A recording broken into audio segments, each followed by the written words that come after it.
하나님 말씀 신약성경 갈라디아 3장 21절 말씀입니다. 잘하신 줄 알고 봉독 드리겠습니다. 신약성경 갈라디아서 3장 21절 말씀입니다. 그러면 율법이 하나님의 약속들과 반대되느냐? 결코 그럴 수 없느니라. 만일 능히 살게 하는 율법을 주셨더라면 의가 반드시 율법으로 말미암았으리라. 그러나 성경이 모든 것을 죄 아래 가두었으니 이는 예수 그리스도를 믿음으로 말미암는 약속을 믿는 자들에게 주려 함이니라. 22절까지 우선 봉독드렸습니다. 우리는 지금 복음의 본질, 복음의 핵심이라고 볼 수 있는 갈라디아서에 개진되고 있는 은혜의 복음에 대해서 우리가 지금 살펴가고 있습니다. 우리가 지금 살펴가는 맥락은 하나님께서 이제 은혜의 복음을 우리들에게 확정을 해주는데, 복음이라는 것은 어떤 인간 편에서의 공로나 행위에, 율법을 지키는 행위에 어떤 귀결되는 것이 아니라 전적으로 하나님 주시는 은혜의 선물이라는 것을 지금 확정해 나가는데, 첫째는 의롭다 되는 것이 율법과 관계없다. 율법을 지켜서 하나님께 의롭게 나아가는 것이 아니다. 둘째는 성령을 받는다는 것. 우리가 예수가 이 땅에 오시는 것도 너무도 중요한 언약 성취에 놀라운 하나님의 선물이지만, 성령이 오셔야 그렇게 예수를 통해서 드러난 복음의 진리가 깨달아지는 거죠.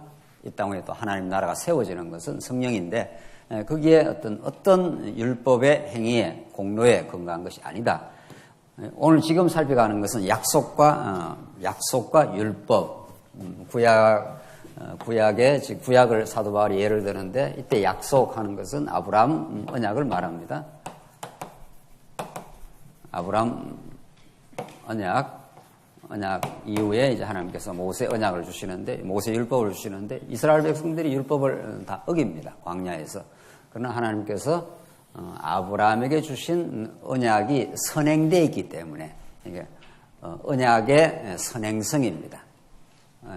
하나님께서 아브라함에게 이미 아무 조건 없이 하나님께서 아브라함에게 찾아가셔서 내가 지시할 땅으로 가라. 그러면 그 땅을 너에게 주겠다. 내 자손이 번창하고 그 땅을 정복하게 되고 내 허리에서 왕들이 나와서 그 너희들을 다스리게 될 것이다. 이게 창세기 12장, 13장, 14장, 15장, 16장, 17장까지 계속 반복되는 아브라함 언약입니다. 그러니까 아브라함이 어떤 하나님 앞에서 율법적 행위, 하나님 앞에서 뭘 하라 하지 말라 했는 걸 지켰다라든가 그것이 공로가 된 것이 전혀 없다, 이런 뜻입니다.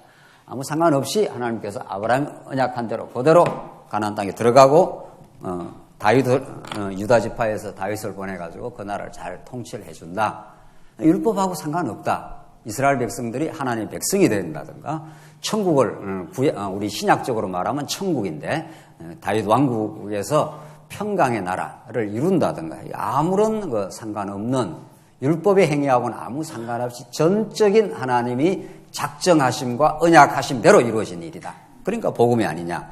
그러면 이제 질문이 나오는 거죠. 그러면 하나님께서 그냥 아브라함에게 약속한 대로 나라를 이루어 주실 수 있는 분, 은혜로 그렇게 얼마든지 할 수 있는데 중간에 모세 율법, 이걸 왜 줬느냐, 이게 이제 질문이 되는 거죠. 바울이 그걸 하나하나 풀어가고 있는 중입니다. 그래서 오늘 21절, 그러면 율법이 하나님의 약속, 언약들과 반대되는 것이냐, 이런 질문이 나온다는 거죠. 그러면 율법을 하나님이 주신 것은 그 이전에 준 그 언약하고 반대되는 거냐? 아무리 그 아브라함 언약을 하나님께서 약속대로 그 땅을 준다고 해도 율법을 못 지키면은 만약에 못 들어가느냐? 혹은 반대로 말해서 율법을 지킨 공로가 되어서 가나안 땅에 들어가는 것이냐? 그 앞에 있는 언약과 상충되는 것으로 하나님께 주셨느냐, 이런 말이죠. 19절 다시 보십시오. 19절에도 다시 묻지 않습니까? 똑같은 그 맥락에서 나오는 질문입니다. 그런즉 율법은 무엇이냐? 바울이 이렇게 묻죠. 그리고 21절에 그러면 율법이 하나님의 약속들과 반대되는 것이냐? 이게 바울이 지금 진리를 변정을 하면서 이 생길 수 있는 질문을 스스로가 이렇게 자문하는 식으로 이렇게 던지는 겁니다. 이 갈라디아서를 읽는 우리가 이렇게 잘 이해를 할 수 있도록, 그렇지, 이렇게 되는 거죠.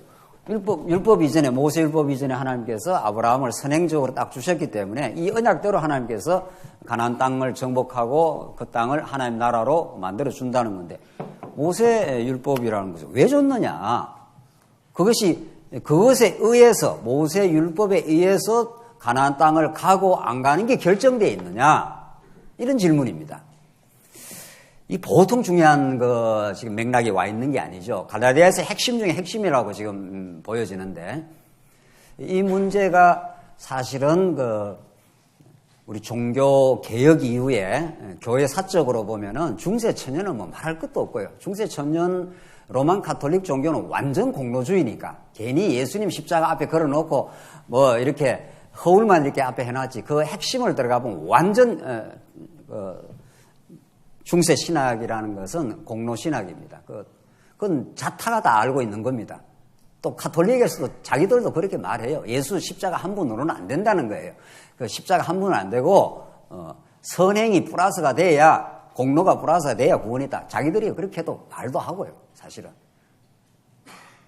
그러니까 성경적으로 우리가 믿고 성경적으로 추구한 개혁 신학자들은 그걸 받아들일 수가 없는 거죠. 그래서 할 수 없이 프로테스트를 하고 거부를 하고 프로테스탄트라고 하는 개신교가 생겨난 거죠.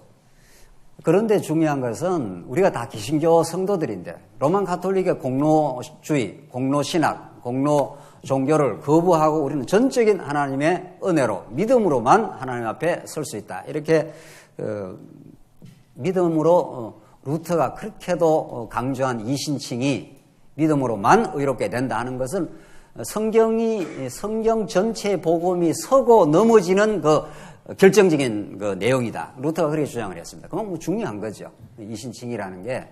우리는 그보다 더 중요한, 이제 물론 언약 성취라는 포괄적인 틀이 있지만은, 일단 루터 맥락에서, 종교개혁의 맥락에서 본다면은 그만큼 루터가 목숨을 걸고 인간의 공로가 아니다. 전적인 하나님의 그 믿음, 하나님께서 은혜로 말미암은 믿음으로 주어지는 것만이 하나님 앞에서 우리가 설 수 있는 근거가 된 것이다. 이렇게 말했지 않습니까?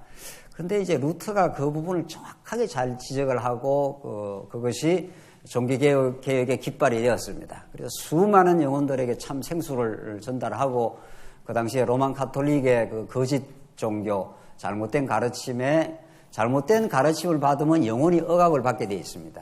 올바른 복음을 전하게 되면 영혼이 자유를 얻게 되는 거죠. 그래서 수많은 영혼들에게 자유를 줬는데, 칼빈이 그 루터의 가르침을 이어받으면서 더 전진을 한 거는 사실이죠, 칼빈이. 그래서 칼빈은 그 이신칭의를 정확하게 루터의 가르침을, 루터가 성경에서 발견한 걸 성경적으로 받아들일 뿐만 아니라 하나님의 절대 주권이라든가 이런 더 포괄적인 그 신학의 원리로 전진한 건 사실입니다. 그러나 지금 이렇게 우리가 갈라디아서 맥락, 오늘 이 본문을 우리가 읽으면서 되돌이켜 보면은 칼빈의 이제 결정적인 실수가 있는 거죠. 지금 오늘날 우리 개혁 신학자들은 칼빈이 무슨 우상 단지인 것처럼 이 성경보다도 칼빈이 더 중요해요. 제가 여러 그 학자 학회도 가보고 칼빈을 주장하는 그 책들을 이렇게 보면은 아무리 칼빈이라 하더라도 칼빈이 뭐 혁혁한 그 시대에 하나님 쓰시는 종인 건 사실이죠. 그래서 종교개혁을 리드를 했고 또 그렇게 많은 그 교회가 칼빈의 가르침에 의해서 잘 세워지기도 했지만은 칼빈의 모든 가르침이 과연 성경적인가는 그거는 또 따져봐야 되는 문제인 거죠. 우리가 어떤 누구의 가르침도 성경의 그 자체 논리와 증거에 부합하느냐. 이것이 우리가 늘 우리 개혁 신학자들이, 개혁자들이 우리가 추구하는 올바른 정신인 거죠. 우리는 오직 성경만 하나님의 절대적인 말씀이고 그 이하에 구성되고 발견된 모든 진리는 성경의 사정을 거쳐야 된다. 이게 이제 우리가 갖고 있는, 또 종교개혁자들이 우리한테 물려준 좋은 선물인 거죠. 그런데 이제 칼빈이 이제 결정적인 오류가, 치명적이고 결정적인 오류가, 그래서 지금 우리 개혁 신학이, 지금 우리가 21세기에 이렇게 살고 있지 않습니까? 16세기 종교개혁이 있고 지금 500년이 지났습니다. 그래서 굉장히 종교개혁이 많은 영혼들을 새롭게 하고 또 개신교회가 힘차게 전진한 건 사실이에요. 그러나 칼빈의 전체적인 그 내용 중에 한 결정적인 오류가 지금 오늘 개신교회를 굉장히 힘들게 하고 있는, 또 우리 개신교회 성도들이 예수로 말미암아 믿음으로 의롭다함을 얻고 나서 참 자유로 전진하지 못하는 그것이 율법에 대한 해석이라고 말이죠. 그래서 칼빈이 이 율법을 지켜서 의롭다 하는 걸 받는 건 아니다. 여기까지는 이제 잘 이야기를 한 거죠. 그러나 이렇게 된 거죠. 그러나 십계명은 우리 예수 믿는 사람에게도 구약에 나오는 모세 율법에 나오는 이 십계명이 이것이 오늘날 지금 21세기에 살아가는 우리들에게도 여전히 도덕법으로 우리의 생활에 규범이 된다. 이렇게 칼빈이 그걸 기독교 강야에서 말하게 되므로 모든 개혁신학자들은 지금까지 수많은 출몰한 개혁신학자들은 칼빈의 이 주장을 넘어서질 못하고 그대로 수용을 한 거죠. 그래서 도덕법이다, 계명이. 그런데 이제 우리 신학을 더 추적을 해보면 칼빈이 처음 말한 게 아닙니다. 칼빈이 말한 게 아니고 토마스 아퀴나스가 가톨릭 신학을, 가톨릭의 공로주의를 정당화하기 위해서 그렇게 신학 대전, 그 유명한 중세 신학의 그 교범이라고 할 수 있는 신학 대전에서 그렇게 도덕법이다 이렇게 말했는데, 칼빈이 토마스 아퀴나스의 잘못된 신학을 굉장히 맹렬하게 비판을 하고 성경적인 그런 많은 것들을 건져냈음에도 불구하고 그 부분만큼은 성경적으로 잘 가름을 타질 못하고 그냥 수용을 하고 말았습니다. 이게 이제 지금까지 500년까지 온 거죠. 자, 이제 그게 우리 교회사에서 우리가 확인되는 건데, 과연 오늘 갈라디아서 말씀은 그 칼빈의 주장을 지지해 주는가 이런 거죠. 어떤 누구의 주장도 성경이 온전한 성경의 해석을 통해서 성경이 지지하지 않으면 그것은 탈락시켜야 되는 거죠. 성경이 지지하는 거라면 수많은 사람이 반대를 하더라도 우리는 그걸 지켜야 되는 거고, 그렇게 돼 있는 거죠. 그래서 정말 성경이 칼빈의 가르침을, 칼빈의 주장을 정당화시키고 지지해 주는가, 오늘 본문 보시면 정확하게 나옵니다. 21절. 그러면 율법이 하나님의 약속과 반대되는 것이냐? 결코 그럴 수 없느니라.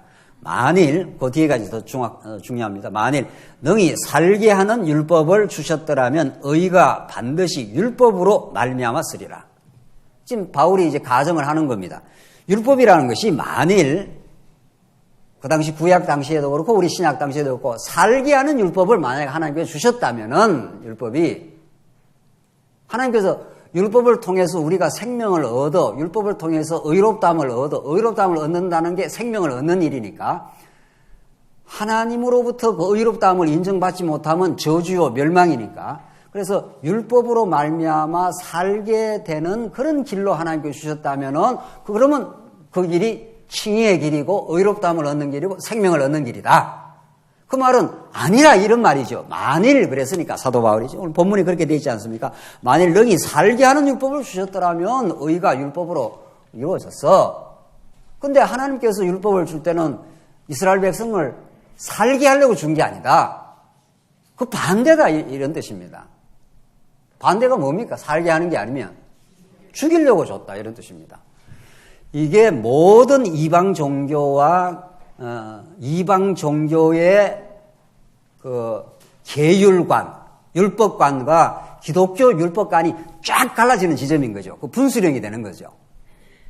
불교나 유교나 마호메 종교나 모든 종교에 다 율법이 있습니다. 모든 종교에 계율이 있습니다. 그 계율을 지키면 인간이 점점 더 거룩해지고 더 의로워지고 더 성화가 되고 더 멋있는 인간이 된다는 모든 그 종교가 계율이 있는 거죠. 유교도 있고 삼강오륜도 있고 불교에도 있고 다 있단 말이죠. 그것들은 다 인간이 그것을 지켜낼 수 있는 가능성이 우리 인간에 있고, 우리가 부족해서 못하고 열심히 노력을 안 해서 못할 뿐이지, 우리가 도야를 하고 더 열심을 내고 애를 쓰고 하면은 그런 율법을 지켜서, 계율을 지켜서 우리가 부처도 되고 군자도 되고 한다는 거예요. 모든 종교가. 그러니까 아주 모든 종교와 기독교가 쫙 갈라지는 지점이에요.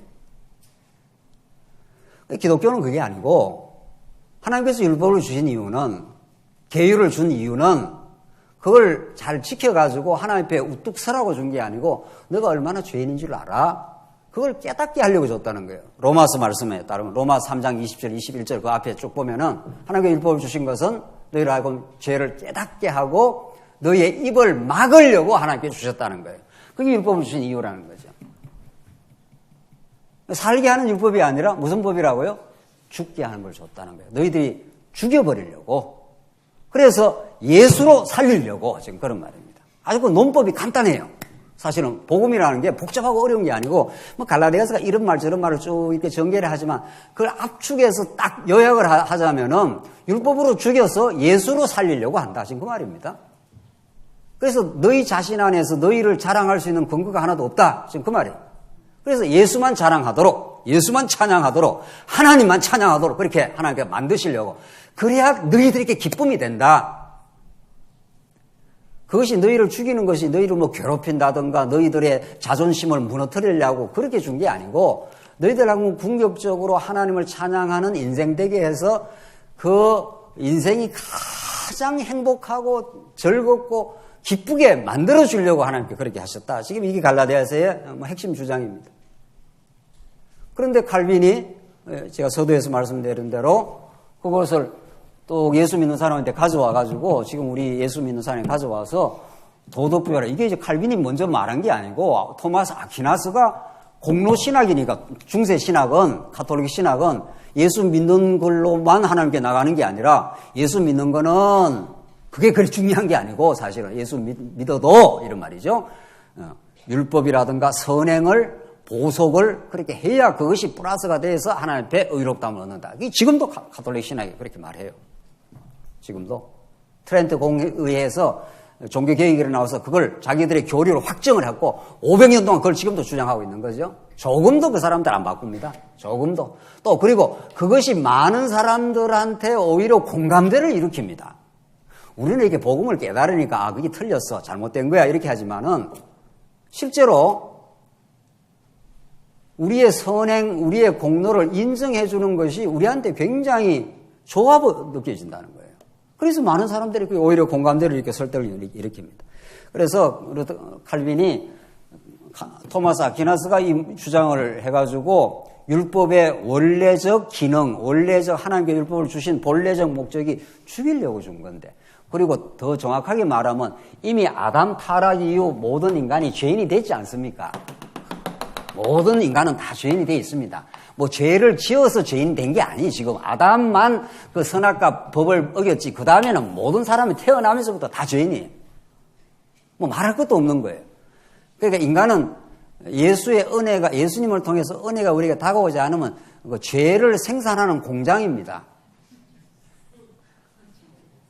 그냥 하는 것마다 죄를 이렇게 만들어내. 하는 것마다 뭐 생각하는 거, 판단하는 거, 행동하는 거, 뭐 모든 게 다. 그냥 그 안에서 그 죄에서 죄밖에 안 나옵니다. 왜냐하면 아담 타락 이후에 모든 인간이 죄인이 되었으니까. 근데 왜 하나님께서 그렇게 해놨느냐 이 말입니다. 왜 그렇게 하나님 자녀인데 우리가 그 죄 가운데 살도록 그렇게 만들어 놨느냐. 그게 복음을 풀어가는 모든 근본적인 복음을 풀어가는 궁극적인 질문이 되는 거죠. 왜 하나님께서 그걸 그렇게 작정을 해놨느냐 그 말 아닙니까? 그 지금까지도 정리가 안 돼 있는 부분이죠. 자, 우리는 하나님께서 아담을 짓자마자 하나님께서 그냥 복을 주셔요. 아무 조건 없어요. 이 은혜예요. 그냥 뭐 인간이 무슨 아담이 무슨 행동을 했거나 하나님을 섬겼거나 뭐 교회를 열심을 냈거나 그런 거 없어요. 그냥 그 에덴 교회에서는 그냥 짓자마자 하나님께서 그냥 베라카라는 이 복을 줘요. 그냥 하나님의 능력과 은혜와 생명을 그냥 공급해줘요. 그러니까 이게 우리가 늘 뭐 제가 자주 비유를 들어드리지만은 뭐 혹시 어려울 게 뭐가 있냐는 거예요. 우리가 하나님의 자녀인데 우리가 자녀 놓고 자녀한테 그냥 다 베풀어 주지 네가 뭐를 좀 하면은 내가 베풀어 주고 네가 안 하면 내가 멸망시키겠다 이렇게 하느냐 말이죠. 아무 조건 상관없습니다. 자녀한테는. 그러니까 하나님의 형상으로 지어가지고 아담을 그냥 하나님께 복을 줘요. 그걸 우리는 3대 언약이라 그래요. 다른 말로 말하면 하나님 나라에 관한 언약이라 그래요. 내가 너를 지어갖고 네가 나를 누리고 살아가는 그 은혜와 생명을 누리는 하나님 나라를 내가 만들어주겠다 이런 뜻입니다. 그리고 반드시 이루어줍니다. 예수님을 통해서. 구약에는 그림자적으로 이루어졌고 그렇게 하나님께서 보호를 해줬으면 그 이후의 역사가 다 필요 없어요. 사실 알고 보면은 하나님 편에서 딱 말하면은 그냥 뭐 복 준다 하고 뭐 예수님을 보내줘서 그냥 천국을 이루어주면 되는 겁니다. 이 땅 위에 다. 근데 이렇게 죄로 몸부림치는 세월이 필요하고 갈등도 있고 뭐 복잡한 일도 생기고 이런 과정을 다 하나님께서 구약으로 말하면은 아브라함을 하나님 불러가지고 그 가나안 땅까지 가는데 말이죠. 가나안 땅까지 갔으면 그냥 가나안 땅에 살게 할 것이지. 형들이 그 동생을 죽이려고 그렇게 애를 쓰고 그래서 죽이지는 않고 이방 땅으로 보내고 요셉을. 그래서 굽이 이제 참 우여곡절의 언약의 역사가 시작이 되는 거죠. 왜 하나님께서 그렇게 역사를 이끌어가고 왜 우리 언약 백성들의 삶을 그렇게 굽이 우여곡절을 거치게 하느냐 이거죠. 거기에 대한 성경은 정확하고 분명한 해석과 해명을 지금 하고 있는 거죠. 지금 갈라디아서 그 말을 지금 하고 있는 거죠. 그래서 조금만 더 읽고 여기 설명을 하죠. 22절 보면 그러나 이렇게 돼 있어요. 그러나라는 말은 율법은 살게 하려고 준 게 아니야 이런 말이죠. 죽이려고 줬다 이 말인데 그러니까 그러나죠. 성경이 모든 것을 어디다 가두어 놨다고요? 죄 아래 가두었다고 그래. 이게 그 성경 해석학자들이 가장 곤혹스러워하는 이 규절입니다. 이걸 어떻게 해석을 해야 되느냐는 거예요. 성경이 죄라는 건 하나님이 싫어하시는 건데 거기다 집어넣어 놨다는 거예요.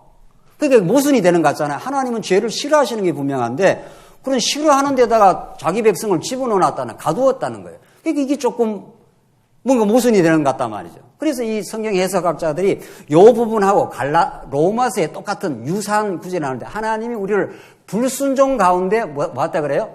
가두어 두시면 하나님의 긍휼을 얻게 하려 하시면 똑같은 말이에요. 똑같은 맥락이에요.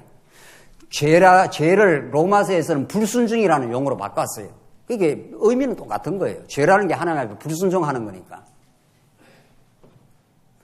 가두었으니 이는 목적이 나와요. 갈라디아서의 해명입니다. 예수 그리스도를 믿음으로 말미암는 약속을 믿는 자들에게 주려 함이라.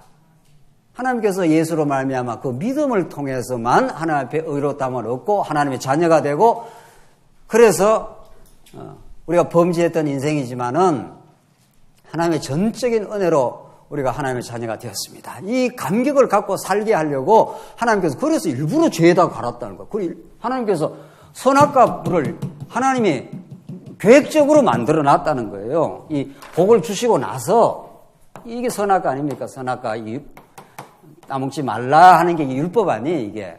그러니까 선악과라는 율법 이전에 아담에게 이미 언약이 있는 거죠. 율법 이전에 언약이 있는 거죠. 지금까지도 이 창세기 3장 28절을 언약으로 못 보고 문화명령이라고 수십 년 동안 그렇게 주장을 해오고 지금 최근에 와서 지금 성경신학자들이 지금 일반 성경신학자들이 창세기 1장을 주목하기 시작하고 이게 좀 뭐 수상하다는 거예요. 뭔지 모르게 여기에 그 언약적인 의미가 있어 보인다라고 지금 학자들이 막 이구동성으로 걸출한 학자들이 지금 이 부분을 창세기 1장 이 부분을 집중적으로 지금 연구하고 논문을 쓰고 책을 쓰고 지금 하고 있어요. 이게 무슨 하나님 나라에 대한 개념이 있어 보인다. 이게 언약이라는 뭔가 있어 보인다. 굉장히 접근을 해온 거죠, 지금. 접근을 해오기는. 그러나 똑부러지게 이렇게 답을 이렇게 하지는 못해요, 지금까지.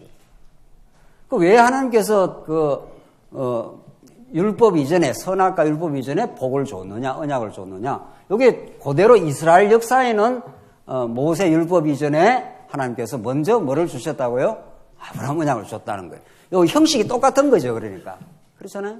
네. 형식이. 그래서 이 율법을, 선악과 율법을 준 것은 이 율법을 잘 지켜가지고 에덴 동산에서 네가 잘 지켜서 살으라고 준 게 아니라는 거 아니에요. 어떻게 하라고? 선악과 따먹지 말라 하고 하나님께서 이렇게 따먹지 말라라고 법을 줬는데 저놈이 지금 따먹으려나 안 따먹으려나 걱정이 된다 뭐 이렇게 했겠냐는 거예요. 지금 신학자들이 말하는 대로 말하면 하나님께서 따먹을 수 있을 걸 안 따먹을 수도 있을 걸 기대하고도 줬다는 거예요. 따먹는지 안 따먹는지는 하나님 잘 모르고 그게 인간의 자유의지에 따라서 따먹을지 안 따먹을지는 그건 지나봐야 한다는 거지. 그게 하나님이 되겠어요? 그게 하나님께서 하나님이 앞으로 될 일이 어떻게 따먹을지 안 따먹을지도 모르고 지금 역사를 진행하니까 여러분이 예수를 믿을지 안 믿을지도 모르고 지금 역사를 진행한다는 거는 마찬가지지. 그렇습니까? 여러분이나 저나 예수를 믿을 게 어떻게 되어 있습니까? 한번 안 믿으려고 그래도 교회를 안 나오려고 그래도 하나님께 나오도록 작정이 되어 있으면 교회가 조금 복잡하잖아요, 지금. 그래도 하나님께서 이걸 통해서 하나님이 더 진리를 깨닫게 하시고 하나님께서 인도가 있으시면 그걸 통해서 하나님의 작정대로 우리 인생이 끌려간다는 겁니다. 그것이 복이라는 겁니다. 또 아담이 따먹을지 안 따먹을지를 하나님 모르시겠냐는 거예요. 세상에 그 율법을 주고 또 혹시 하나님이 그 율법을 잘 지켜서 에덴 동산이 잘 살기를 기대했겠냐고요. 근데 그 기대가 와르르 무너졌겠냐고요. 그런 그 신학자도 있어요. 낭패를 당했다고 하나님이 그 책에 그렇게 써놨다고요. 선악을 잘 따먹고 거기에 에덴 동산에 살기를 하나님이 기대를 했는데 바랬는데 그 기대가 어떻게 됐다는 겁니까? 무너졌다는 거예요. 그래서 하나님이 아주 낭패를 당했다고. 낭패 당하시는 하나님을 믿어서 뭐 하겠나요? 그런 게 아니고 하나님께서 이거 따먹으면 선악을 네가 판단하는 주체가 돼. 그럼 너가 신 비슷하게 되는 거지. 그럼 그때부터 네 인생이 이제는 얼마나 하나님을 떠나게 되고 얼마나 그게 고생스럽고 고통스러운가를 경험하게 돼. 다시는 그러니까 내가 주인 노릇하는 삶을 안 살도록 깨닫는 경험학습을 하게 돼. 그래서 탕자가 나가서 바가지 고생을 하고 집 떠나면 뭐라고요? 개고생을 하는 거지, 이제.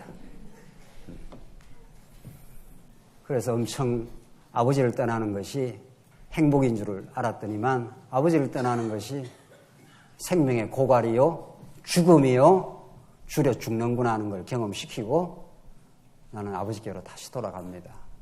아버지께로 가는 게 내 행복입니다. 아버지 집이 얼마나 먹을 것이 많고 입을 것이 많은지 내가 나와서 알았습니다. 이렇게 그걸 깨닫게 하는 과정, 이게 역사의 전체 지금 의미인 거죠. 여러분과 저의 모든 역사의 의미는 그 하나님의 아버지를 기억나게 하고 우리가 죄 가운데 빠져서 허우적거려서 내가 주인 노릇, 선악과를 먹는다는 건 내가 선악의 주체가 된다는 겁니다. 그러니까 내가 선악의 주체가 될 뿐 아니라 다른 사람도 선악의 주체가 되는 거죠. 그러니까 사람과 사람이 만나면 뭐가 필연적입니까? 누구나 다 자기가 주체가 되어 있는 거니까. 그러니까 사람과 사람이 만나면 뭐가 발생을 합니까?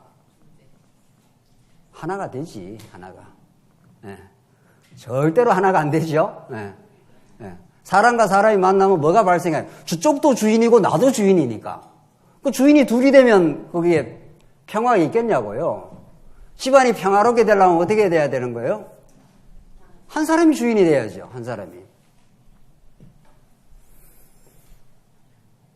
그러니까 이미 선악과를 따먹은 인생과 역사에는 필연적으로 갈등은 불보듯이 생긴 겁니다. 하나님 그렇게 놔둬요.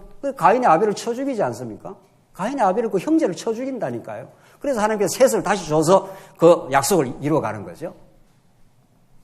그래서 너희들은 선악과를 따먹으면 네가 하나님처럼 된다 해서 사탄이 이거 따먹으면 하나님처럼 돼. 아주 좋아진다는 거 아니에요. 너 따먹으면은 네가 하나님처럼 되긴 됐지만은 그것 때문에 네가 얼마나 하나님 떠나서 네가 주인 노릇하는 것이 안식을 잃어버림, 두려움에 사로잡히는 그런 영적 고통을 한번 경험해봐 이런 거죠.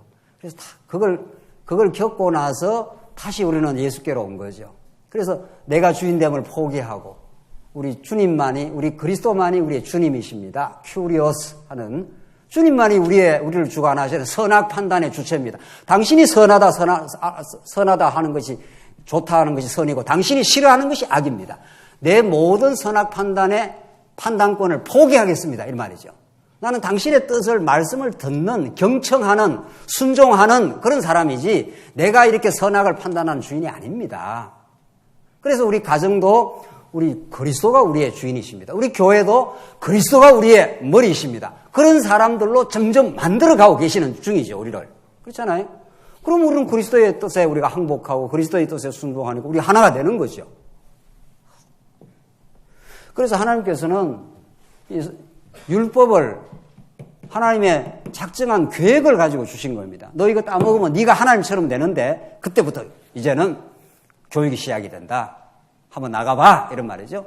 그래서 긴 이런 여정을 하나님께서 거치게 하셔서 예수 안으로 와서 예수님이 우리의 주관자이십니다. 이렇게 발견하고 우리의 모든 허물을 죄악을 예수님이 십자가에서 완전히 정리를 해주시고 죄 없다고 해주시는 거죠.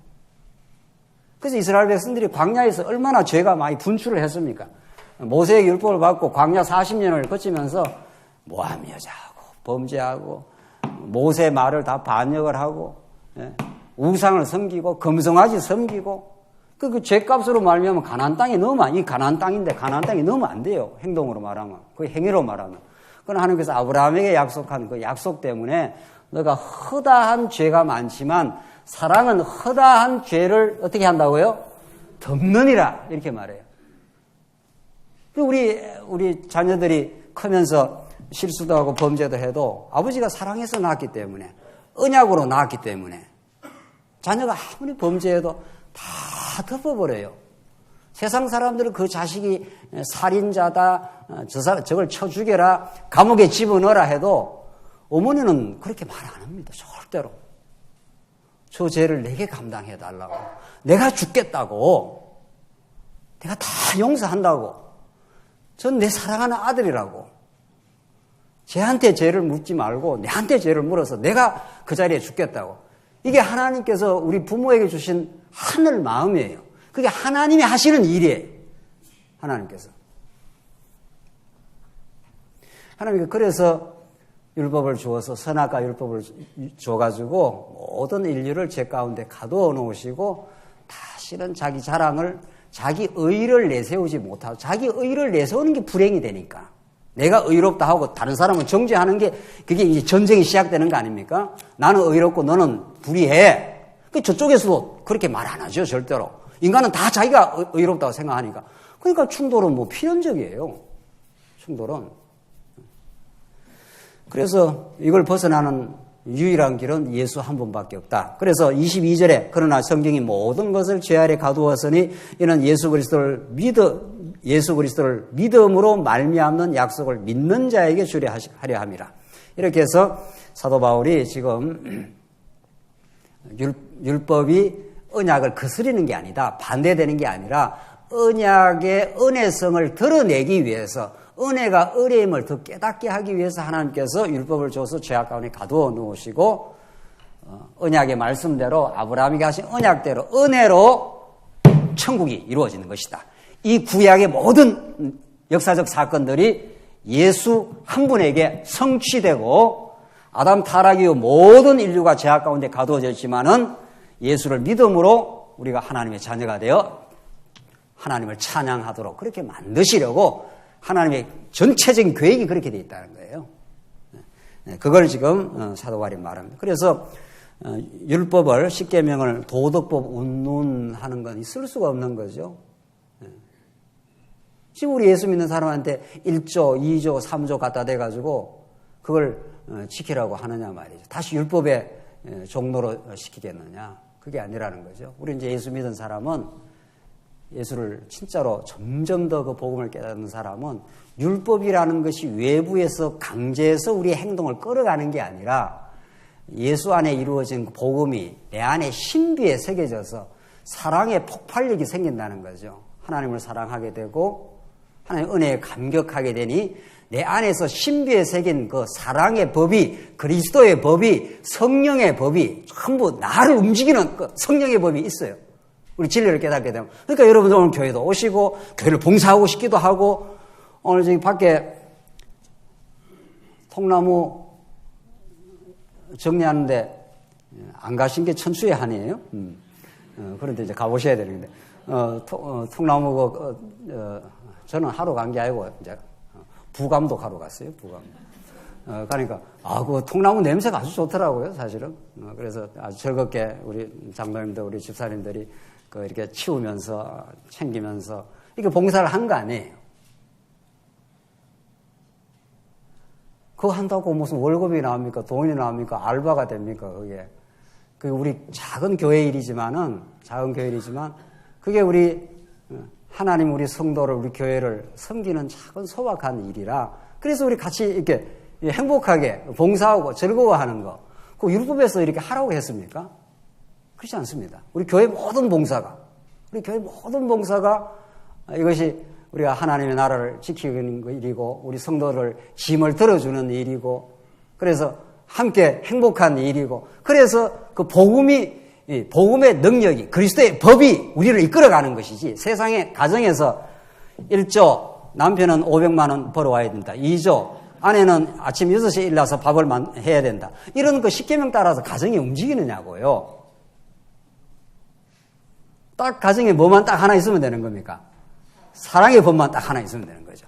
그러면 우리 남자들은, 우리 아버지들은 6시에 안 일어나 그래도 열심히 가족을 사랑하기 때문에 얼마나 열심히 일어나서 아침부터 나가서 일하고 우리 가족들을 사랑하고 부양하려고 그 십계명 없어도 열심히 움직입니다. 그 아내는 당연히 우리 사랑의 센터가 되어서 남편 나가는데, 우리 자녀들 학교 가는데 얼마든지 기꺼이 즐거움으로 안 하는 분도 계시는 것 같은데, 그렇게 한다는 거예요.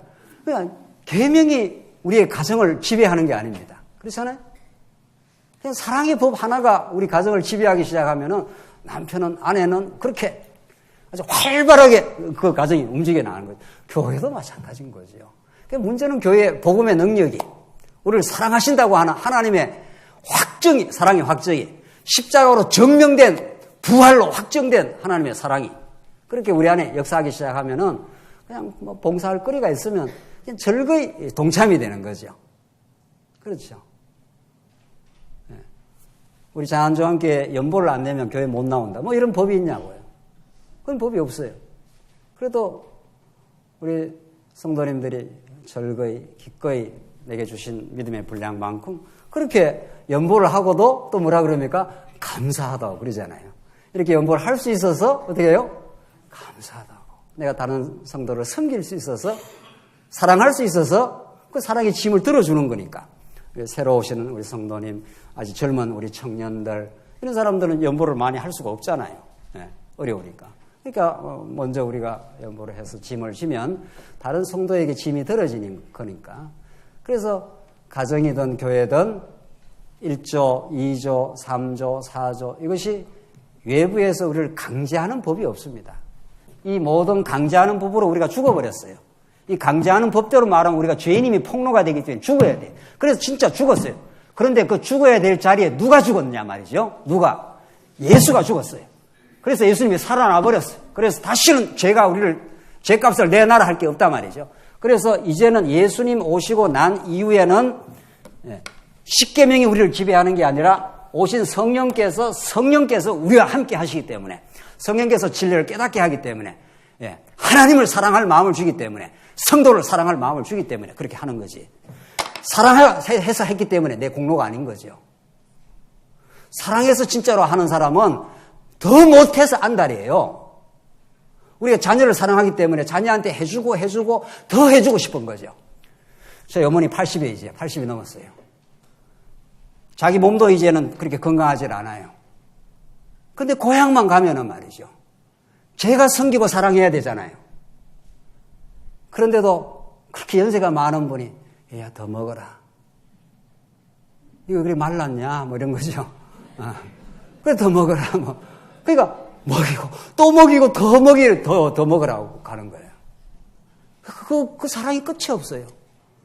우리가 사랑해서 하는 일은 더 못해줘서 안달이에요. 더 우리 교회를 더 봉사를 못해서 안달인 거죠. 하나님 할 수만 있으면 더 하다가 죽었으면 좋겠습니다. 이런 마음이 정상적인 마음인 거죠. 내가 교회를 위해서 얼마나 했는데 이런 마음은 그 율법의 메인 마음이에요. 그 십계명의 메인 마음이고, 하나님 내가 어쩌다가 이렇게 복음을 깨닫고 우리 교회를 사랑하고 우리 성도들을 섬길 마음이 있어서 이렇게 봉사를 할 수 있게 되었습니까? 내가 죽을 때까지 더 봉사할 수 있는 여력이 있다면은 더 봉사하다가 기쁨으로 죽겠습니다. 이게 우리가 예수 믿는 정상적인 제대로 성령 안에 들어있는 우리의 마음이라는 거죠. 지금 갈라디아서는 그걸 우리에게 증거를 하고 있습니다. 그래서 23절 보십시오. 이제 믿음과 율법과의 관계인데 이 믿음이라는 신비한 하나님의 선물이 우리에게 주어진다는 겁니다. 믿음이 오기 전에 우리는 율법 아래 매인바되고 계시될 믿음의 때까지 갇혔느니라. 이 예수를 믿는 믿음이 올 때까지는 율법에 하나님이 딱 가두어 놨다는 거예요. 율법 아래다가 이게 모세를 통해서 율법에 가두어 놓듯이 이 선악과 율법에 딱 가두어 놨다가 예수가 오고 나서 완전히 해방을 시켜버린다는 거예요. 우리 율법 아래 있지 않다는 거예요. 이제는 사랑의 법 아래만 있게 되는 거니까. 그래서 24절 이같이 율법이 우리를 그리스도께로 인도하는 초등교사, 이제 개혁 성경에서는 이걸 몽학선생이라고 번역을 했습니다. 그러니까 진짜 어른한테 가기 전에 그 아이들은 그 초등교사한테 이렇게 우선 매이게 해놨다는 거예요. 그냥 보호하는 장치로 이렇게 만들어놨다는 거예요. 그래서 우리로 하여금 믿음으로 말미암아 의롭다함을 얻게 하려 함이라. 믿음이 온 후로는 이런 말이죠. 그러니까 예수를 하나님과 언약대로 보내준 것이 우리에게는 믿음이 된 거 아니에요. 자, 여기서 중요한 건 믿음의 개념이에요. 믿음은 내가 열심히 믿는 게 아니에요. 그렇잖아요. 내가 믿는 건 신념이라 그러지 신앙이라 그러지 않아요. 성경이 말하는 신앙, 믿음은 약속대로 오신 예수가 내한테 주시는 선물이에요. 그 여러분과 제가 이 선물을 가지고 예수님을 그리스도로 믿는 거 아니에요, 지금. 그렇죠? 그래서 믿음이라는 게 하나님의 성령께서 찾아온 겁니다. 아, 정말 예수님이 우리의 왕이시구나. 예수가 우리의 구원자이시구나. 예수를 통해서 우리가 영생을 얻는 거구나. 이렇게 믿음이 온 거죠. 그래서 믿음이 온 후로는 우리가 초등교사 아래 있지 아니하도다. 너희가 다 믿음으로 말미암아 그리스도 예수 안에서 뭐가 됐다고요? 하나님의 아들이 되었으니. 사실은 원래 만세 전에, 창세 전에 우리는 하나님의 아들입니다. 사실은 이게 원래 우리 신분이에요. 원래는 우리가 하나님의 아들인데 이 아들됨의 놀라운 특권과 복과 그 기쁨과 아름다움을 깨닫게 하려고 하나님께서 아담에게 아들을 형상대로 지어가지고 복을 줬잖아요. 그리고 하나님께서 잠시 죄악 가운데 가두어서 아버지를 떠난 것이 얼마나 고난인가, 고통인가를 경험시키고 다시 예수 안에서 하나님을 아버지로 발견하도록 그렇게 만들어 주셨다는 겁니다. 그래서 이 죄악 가운데 사는 게 참 고통이었구만요. 아버지 떠나는 것이 참 행복이 아니었네요. 이거 우리 뼈저리게 지금 우리 깨닫지 않습니까? 우리가 이 고난의 광야를 통과하면서 맞습니다. 아버지 주에는 먹을 것도 많네요. 입을 것도 많네요. 그래서 돌아가니까 건강하게 깨워주고 잔치 벌여주고 너는 내 죽었다가 살아온 내 아들이라고 얼마나 아버지가 반갑게 마련해주고 그렇게 해서 하나님의 아들이 된 겁니다. 27절 누구든지 그리스도와 합하기 위하여 세례를 받은 자는 그리스도와 합하기 위해서 세례라는 게 뭐예요? 물에 들어갔다가 죽고 물에서 어떻게 해요? 살아나는 거. 예수와 함께 여러분은 이미 같이 죽고 우리가 예수와 함께 살아났습니다. 우리가 지금 이미. 그래서 우리는 다시는 율법이 내한테 빛을 내놔라 할 게 하나도 없어요. 너 죄 지었잖아. 너 이마 죄인이잖아. 이렇게 안 해요. 우리가 죄인이라는 걸 깨닫는 게 중요하지. 죄의식에 우리는 안 사로잡히는 거잖아요. 그렇잖아요. 왜냐하면 우리는 율법에서 해방이 된 사람이니까. 율법이 우리한테 요구할 게 하나도 없어요. 다 갚아버렸어요. 예수님이 속죄전이 돼갖고 다 갚아버렸어요. 그래서 우리는 당당한 하나님의 자녀가 된 거죠. 하나님의 자녀는 하나님의 유업을 어떻게 해요? 몽땅 받는 거죠. 천국의 유업을. 천국 가서만 천국 유업 받는 게 아니고 지금도 천국의 기쁨을 누리게 하시려고. 하나님 나라는 먹는 것과 마시는 것이 있는 것이 아니라 성령 안에서 뭐죠? 의와 평강과 기쁨이라고 희락이라고. 그게 우리가 예수 믿는 놀라운 특권입니다. 그래서 28절 읽고 끝내지요. 너희는 유대인이나 헬라인이나 종이나 자유자인이나 남자나 여자나 다 그리스도 안에서 하나이니라. 아무런 차별이 없다. 예수 안에서는 어떤 인종이든지 남녀든지 종이든지 주인이든지 어떤 차별도 없다. 이 대자유의 선언을 지금 갈라디아서가 하고 있는 거죠. 그래서 우리 교회는 어떤 사람도 하나님이 택한 백성이라면 그 조건을 묻지 않고 하나님의 백성으로 받아들이는 거 아니에요. 그 사람이 사회에서 무엇을 하든지, 어떤 과거에 우리가 범죄를 범했든지, 어떤 인종이든지, 제가 학교에서 식사를 아침마다 하러 올라가니까 밥을 해먹기가 힘들잖아요. 그래서 아침에 학교에 올라가면 누가 와 있는가 하면은 아프리카에서 온 신학생들, 아프리카의 사람들하고 이렇게 대화해보기는 진짜 또 처음이네요.